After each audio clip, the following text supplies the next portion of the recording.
So there's a couple of different topics I wanted to say in my part 2 here of my hitchhiker tales. And this is less of a tale and more of just like an information session on kind of like the subculture of what hitchhiking is all about and traveling. So when I was younger, my dad was RCMP and we got booted out of my hometown because I had been smoking drugs in the weight room or whatever, and I got expelled from school and I wasn't allowed to go to any school within like a 100-mile radius of Wadena, Saskatchewan. So my dad was coming up on his last on a transfer, and he decided that he wanted to go to Regina, so we ended up getting the transfer, going to Regina. I went to a private school because they were the only ones that were going to take me, because they were having some like, we just want to help the bad kids deal going on at the moment. So anyway, I went to Luther College and I had a good time, but being in Regina itself was one of those things where I ended up meeting some really cool people. They ended up being really bad influences on me because I was a small town kid, really impressionable. So I ended up hanging around in Vic Park. If you guys are from Regina, you remember Vic Park. That's where all like the punks and the skids and I mean now gangbangers hang around there, and it's kind of a trashy fucking place to go. But back in the day, it was like lots of weed smokers and acid heads and stuff like that, and we play hacky sack and skateboard, and it was fun. But a lot of travelers were coming through, and that's where they would stop, would be Vic Park. And I had met a guy named Krusty. He was a punker from, I don't even know, Winnipeg, or I ended up living with him in Vancouver. A few years later, he had Pig and Whiskey, these two big pit bulls. That's when I fell in love with pit bulls. I had never met one before in my entire life. He was I would say he'd be like a tramp. So there's different segments of what we were when traveling. So then I met Krusty, and he told me all about hitchhiking, all this shit to do with traveling. And I had hitchhiked a few times before, but I didn't know that it was this big thing that these punk kids would travel around all the fucking time. So I wanted to explain to you, there's a few of them. The first one would be the bum, and we call them home bums. A home bum is somebody that panhandles and sits around, doesn't do anything. They're local, unemployed, probably homeless or minorly homed person. That's a bum, home bum. They don't work, they don't do shit, they just expect money, whatever.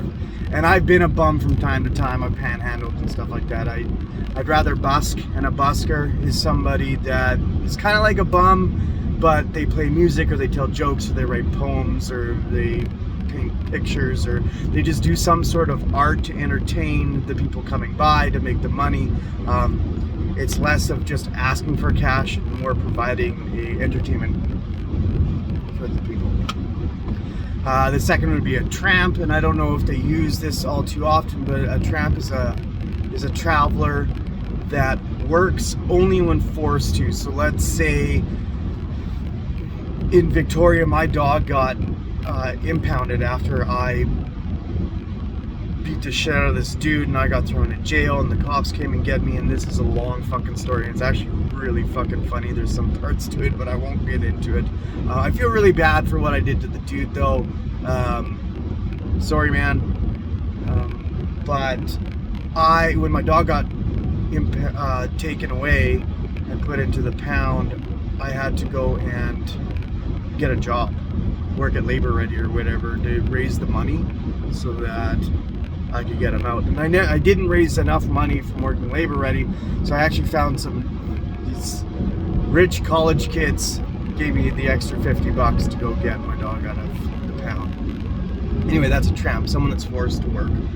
A hobo, and this is what I normally was. So when I went from town to town, I would get jobs at Labor Ready. In Vancouver, I worked at Subies. In Yaletown as a dishwasher, and then I worked really fucking hard because I had been on the rigs and stuff like that. I understand work ethic. So I got put up to line. I never made it to grill or anything like that, but salad, forno, desserts, all that kind of jazz. So that's the hobo. But within that segment of people, there's little subgenres, right? So there's the grifters that they're just around to manipulate and swindle you. They're little con fucking artists, and you meet them all the fucking time. They always got a story. And my favorite one, and there's a lot of home bums that are grifters, and they like this story that, oh, I'm just trying to get to Winnipeg so you can spare $1. Well, just tell me the fucking truth, man. You want a beer? I'll fucking buy you beer. If you want a hoot, I'll buy you a hoot. Don't tell me some bullshit story that you gotta get to Winnipeg for 95 cents. Like, the STC doesn't even fucking run anymore. Anyway, and then there's train hoppers, and train hopping is this is an intense thing, so you need to be very careful if you're ever train hopping. But there's a group of guys and girls, they're called pirates. They have a P branded into their arm, and I know a few of them. They're really good fucking dudes, and they travel back and forth just on, and every once in a while they'll catch rides, but they'll travel on the rails. That's how they get around Canada and the United States.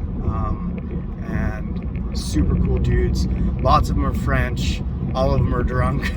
I swear to fucking God, there's not one that isn't a fucking raging alcoholic. Super cool people.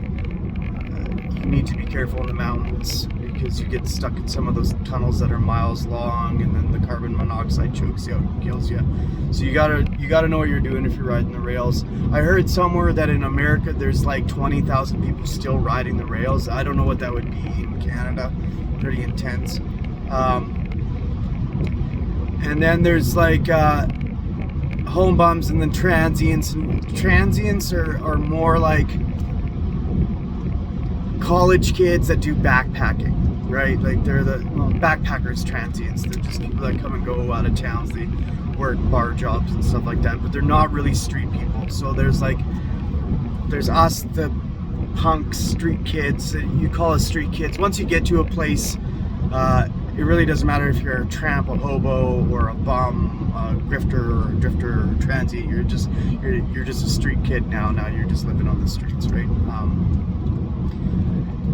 There's people that sleep on the streets. There's others that like everybody shacks up into like a fucking flop house type ordeal, and there's like 30 fucking people staying in a 1-bedroom bachelor pad. I got invited to live at a few punk houses that were like that, and I also spent a lot of time in hostels. So while I was working, I might like fucking grift out like some welfare or something like that so I could stay in places. And welfare would pay for my place to stay. You just you did whatever you could to survive. I mean, and nowadays, like, I'm paying fuckloads in income tax, so I kind of paying what I took out back. But yeah, if you had any questions about some of the subcultures, some of what people identified as, that's a little bit more now. Living on the streets, traveling around Canada and the United States, jumping the border, it's not just a thing that we did, it was a way of life, right? Like, there's dudes that their whole lives live in the mine. They know everything about the mine. There's dudes that bikers. They join motorcycle clubs, and that's their fucking way of life. And you become that miner. You become that biker. We became street people, right? So we knew how to survive because that's exactly what we needed to fucking do. In our own way, we were all grifters, right? We all had to manipulate or con people into getting what we needed in one way or another, but we tried to be as honest as possible. There was a code within us, especially within the punk rock community. mohawks, leather jackets, spikes all over the fucking place. The code was that we take care of each other.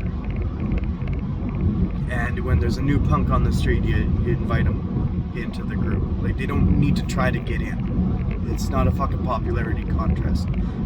You just bring them in and you feed them and you house them and you just take care of them, and that, like, because it's hard out there, and I don't think people quite understand how fucking hard it is when you're living on the streets. And I did it for years and years and years, and I still have friends that are on the streets right now. I just found out a few of them have passed away. God bless you, Germs.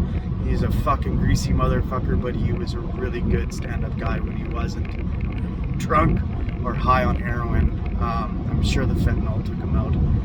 But, you know, you take care of your own, and we've lost that somewhere. And I would like to bring the code, the hobo code, back, or bring it just in to society. Anyway, that's my rant for today. I hope you guys enjoyed. I'll have another story next time I post, but that's this one. Okay, have a good one, guys. Bye.